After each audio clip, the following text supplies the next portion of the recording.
أهلا بكم متابعين قناة كونتي من كل مكان.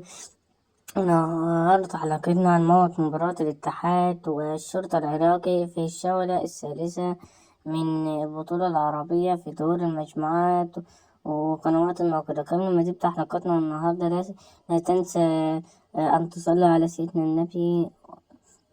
واستعيد نادي الاتحاد بعد فوز على نادي الترجي، ويستعيد للمباراة. هتنطلق صفارة المباراة اليوم الساعة 4 مساء بتوقيت المغرب الجزائر وتونس. النهاردة الساعة 5 مساء بتوقيت ليبيا السودان، الساعة 9 مساء بتوقيت مصر الصيف السعودية والعراق الكويت والأردن واليمن وقطر، الساعة 7 مساء سلطنة عمان والإمارات. وهيكونوا في المجموعة مع الترجي التونسي، الصفاقسي التونسي والشرطة العراقي والاتحاد جدة السعودي. أما يستعد نادي الشرطة للفوز وتحقيق الأمن للتمام الصعود.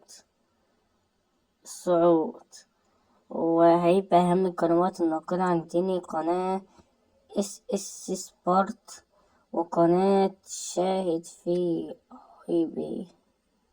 والسلام عليكم.